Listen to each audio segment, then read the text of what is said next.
Maxwell here. Welcome to another edition of WWE updates from my WWE saving TW. We are on Fastlane. I will warn you, it is like 2 AM when I'm recording this, so a little bit quieter than usual. Just chilling, watching a bit of NXT at the moment. Random info there. But yeah, basically, this pay-per-view, in all honesty, is just a bit of filler. I have most of my Mania card planned out.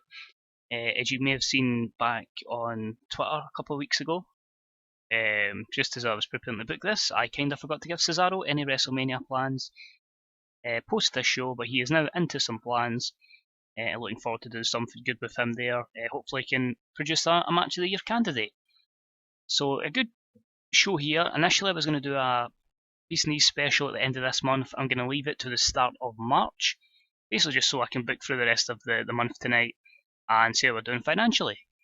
So, as per usual, we'll stroll through the show, we'll explain each storyline as it goes on, and we have a few segments which start hinting towards what we're going for at WrestleMania. So a couple of long matches, because really we've got a lot of guys that are over. It may be overdoing it, but once we go to the brand split, that will give these guys an opportunity to properly shine in these length of matches. So we go, it's WWE, it's Fastlane. So we are booking it in the Wrigley Field in the Great Lakes region. We've sold out 42,375, so that's promising.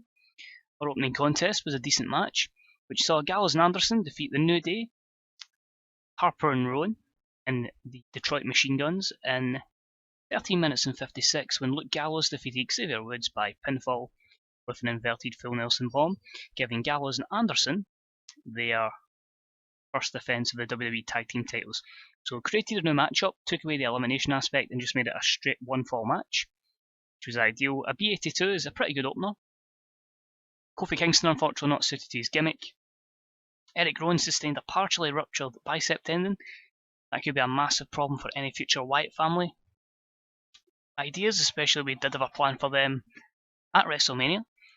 This match got the crowd off to, well, the show off to a good start, and it got the crowd hotter. Carl Anderson with 79, Luke Gallows 77, Kofi with a 65 rating, 53 for Xavier Woods, and ring was 54 for Eric Rowan, 77 for Luke Harper, Sabin with an 83, and Shelley with a 77. It continues the storyline.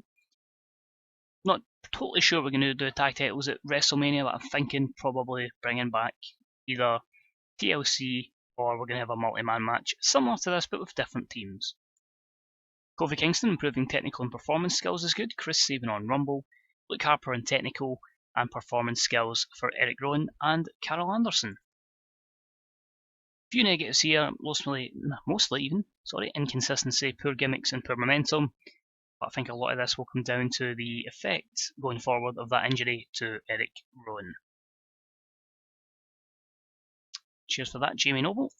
So next up was the Intercontinental Championship match, and it was about that good wrestling and a decent reaction from the crowd. No real storyline behind it, we're just building up Tyler Breeze, who defeats Hideo Itami in 14:29 by pinfall with an implant DDT after his manager Tania interfered, or Tania, however it's pronounced.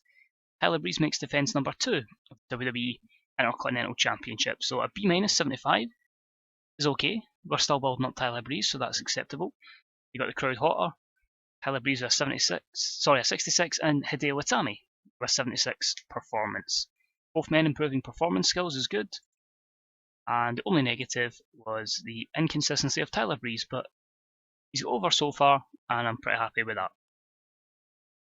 Next up and about that had decent wrestling but didn't have much heat.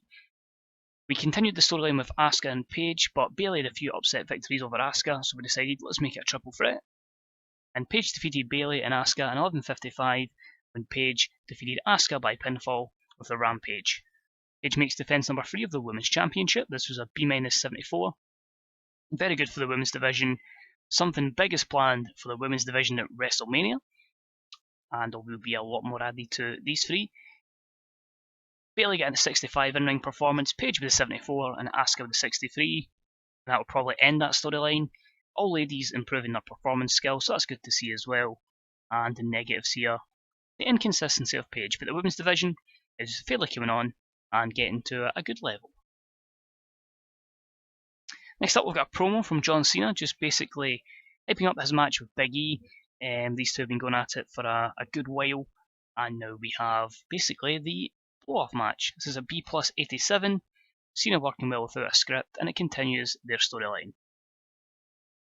Well, limited for being short because it was a 5-minute segment. The match, though, lacked a bit of psychology, which was to be expected, but in a B82 rated match, it was a superb wrestling match with great heat as John Cena defeats Big E in 16:39 by pinfall with the attitude adjustment. John Cena not quite ready to let the young guard go through just yet, but a great performance by him at 90, Big E with an 84, and it continues the storyline, which is probably going to end as they go into different WrestleMania programs going forward. Few negatives there, but overall pretty happy. In big match, John kicks out at 2 again. Next up, basically here, now ignore the text there, we had Brock Lesnar attack Sami Zayn, because Sami Zayn get in Brock Lesnar's way. Sami Zayn and Brock Lesnar have been continually at each other's throats, more so Brock Lesnar kicking the shit out of Sami Zayn. Sami Zayn says to Paul Heyman he wants a chance to face Brock Lesnar, so how is he going to get this? And basically the aim of this segment is that Paul Heyman is saying to Sami Zayn, prove to us that you are worth Brock Lesnar's time and you can face Brock Lesnar. So 889, good angle here. So ignore the text there, but it is building up to a potential Sami Zayn Brock Lesnar program. So Sami Zayn is in action, and it's a B87 match. Pretty much here because we had to protect Dean Ambrose, but I needed somebody that was really over to help elevate Sami Zayn. In an exceptional match, Sami Zayn defeats Dean Ambrose in 17:08 by pinfall with a brainbuster. 84 performance for Sami Zayn, 95 for Dean Ambrose. No storyline relating between those two, but it does prove that Sami Zayn has proved himself to Paul Heyman, and maybe Brock Lesnar may just accept that match down the line. No skill improvements here. Negatives, both are faces and the booking decisions, but hopefully Sami Zayn benefits from it. Next up, we had an exceptional match again. Seth Rollins defeated Rusev in 18:13 by pinfall with God's Last Gift. B82 here. Seth Rollins, of course, will challenge for the WWE World Heavyweight Championship at WrestleMania. Getting the win here, looking strong. A little lack of psychology here, but again, two good performers here who hopefully will keep improving. Rollins with a 94, Rusev with a 78. Seth's improving his performance skills, and overall, maybe a few positives here we could take from Seth and maybe try and get Rusev to work on his conditioning a little bit better, but overall, good going forward. We then have a promo from Seth Rollins, who's basically here just highlighting the fact that he is going to be challenging for the WWE World Heavyweight Championship, and champion, whoever he may be, to watch his back. So A92 there, that's good to see. And a few negatives there, mostly from the announce team. Then have a promo from Kevin Owens, who says he wants to face The Undertaker. He wants to be that guy, gets the opportunity against the dead man at WrestleMania. So he's deciding he's going to call him out. So he's calling him every name under the sun, just saying, it's okay if you're scared of the next generation. And that is an A plus 100. Which then leads to The Undertaker coming out, the two of them exchanging works, just The Undertaker saying, are you worth my time? Do you know who I am? The usual kind of stuff you would see. Does Kevin Owens really have the heart and soul to face The Undertaker? Undertaker then says, yes, I'll face you at WrestleMania. And then Kevin Owens goes for a cheap shot, and they just continue to brawl to the back. So an A plus 100 segment there, something massive for Kevin Owens. And hopefully they can put on something good at WrestleMania. So you get a little bit of my WrestleMania card here. Gives me a good chance to build up the feuds and get people over for the showcase of the Immortals. And then an exceptional match, Shinsuke Nakamura defeats Randy Orton in 17:59 by pinfall. With a running single leg knee strike, Nakamura making defense number 5 of the US Championship. A90 again putting the championship over strong, which is good to see. Another good win for Shinsuke as we push him up to the card. To the top of the card, sorry. He's going to be someone who gets a good push in the brand split because he's just so damn talented. Nakamura with a 90, Orton with an 88, and that'll be the end of their feud. Going into WrestleMania, they'll feud with someone else. A few negatives there. and you wonder if both men had stamina, how good that match could have been. So delighted with the A90. Then we have a promo from Roman Reigns. Obviously, we've all noticed which has happened with Roman Reigns recently. He should still be suspended when this video goes live, but he's the bad guy here in this promo with Cesaro. These two are basically going to face off against each other for the last time, so that'll end their storyline. Basically, getting in a bit of an argument with each other. Roman Reigns has targeted the returning Tyson Kidd. He's been beating him down. Had a fantastic tag team match that had Kidd and Cesaro against Reigns and Wyatt, which got a 93. And I'm hoping that Cesaro can help Roman Reigns psychology-wise, and Roman Reigns can help Cesaro in terms of overness. But it's been a good feud between them. It's elevated Cesaro pretty much to the main event. But big things are coming for Roman Reigns going forward. But an A89 there. Will the match deliver? A star 95. Another exceptional match sees Roman Reigns defeat Cesaro in 22 minutes and 39 by pinfall with a handful of the tights. The announce job was done very weakly by Corey Graves, but a 93 from Cesaro and 97 from Roman Reigns. It continues the storyline, although that'll end. Great performance. That's the kind of ratings I'm wanting from Roman Reigns. That's someone that can carry him, and Roman Reigns is improving in his performance skills. Negatives here, the announcing, and that is it. So all the pressure is on our main event, which I think I've booked as a spectacle. So will that get us a good grade? It remains to be seen. So first off, we have AJ Styles cutting a promo about the upcoming match with Finn Balor. The club and the Impact players have been in a feud against each other, and it's basically hyped to this big match between AJ Styles and Finn Balor. So AJ Styles looked good. It continues the storyline with an A89, but how will the match deliver? Let's find out. It's 2 out of 3 falls, and it flops massively. Damn, B78, not horrible, but not amazing. Not what you want as your main event considering how the rest of the cards went. Another exceptional match here. AJ Styles defeats Finn Balor in 30 minutes and 29 by 2 straight falls, with the final fall happening by pinfall with a springboard 450 splash. AJ Styles makes defense number 4 of the WWE World Heavyweight Championship. AJ Styles getting better his gimmick, he got the crowd buzzing. Both men with a 92 and a 93 rating performance, but it just didn't work. It advanced the storyline, it ended the storyline. But because the crowd were already so high, we didn't need to put it as an epic match. So if I've maybe booked that as a normal regular match, we might have scored high. But I'm hoping the rest of the card still gets it a good rating. Corey Graves was penalised, as was the physical ability of AJ Styles. But as it stands, AJ Styles will be going into WrestleMania as your WWE World Heavyweight Champion. And the show drops it to a B plus 85. And that was actually the fourth worst segment we had in the show. No, joint third actually, sorry, with the Sami Zayn Dean Ambrose match. But amazing that so many things delivered, and it just makes me need to think of when I'm placing stuff in the card. So this is very much like Jericho and Triple H coming after Hogan and The Rock at WrestleMania. I think that's what it's kind of like. But it's still a good, successful story.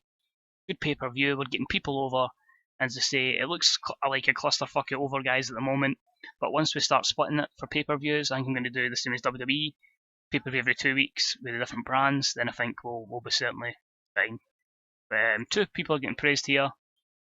Roman Reigns and Cesaro, pointed out as good examples. They were superb. So pleased with Roman Reigns, pleased with Cesaro.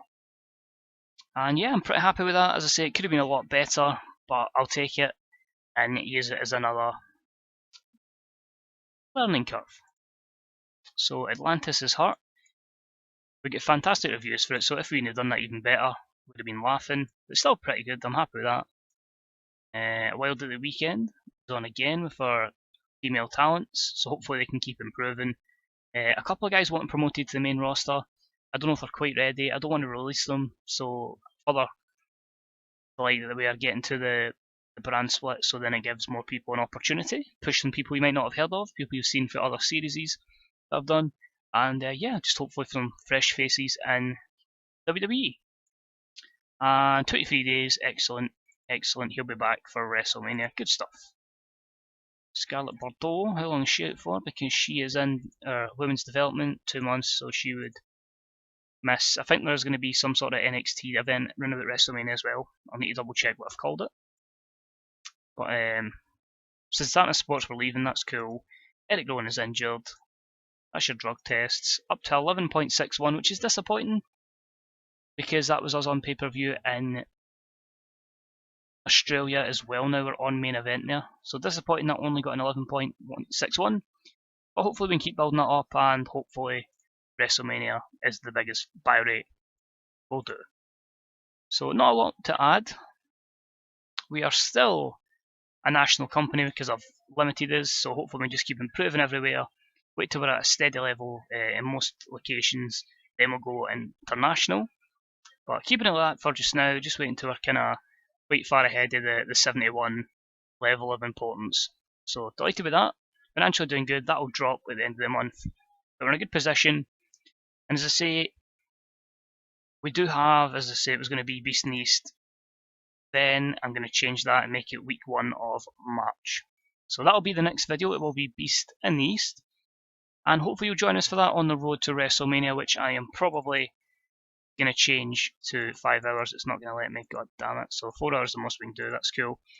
So as always, thank you for watching this episode, guys. Sorry it's a bit short, but as I say, I want to get into the booking zone. So hopefully you'll join us for Beast in the East number 3. Since one's happened in real life, one's happened in this, so that would make the next one number 3. And as we head to the road to WrestleMania, and hopefully you'll enjoy what I'm going to put together for WrestleMania. I think most of it's written down. I just need to work towards it. So, as always, this is Put1 Maxwell. Thank you for watching. If you enjoyed it, let me know with a like or any comments. Are deeply appreciated. Any thoughts on the card? Any thoughts on the potential Mania card? Let me know what you think as well. And yeah, I've just found out what the secret feature is, and I'm quite freaked out about it.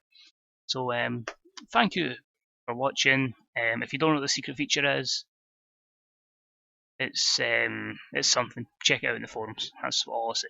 I don't want to spoil it in the chat and then people go, oh, I didn't want to see that. But enough of me blabbering on. Thanks as always for watching, guys, and I'll hopefully see you for Beast in the East. Brock is back. Bye bye.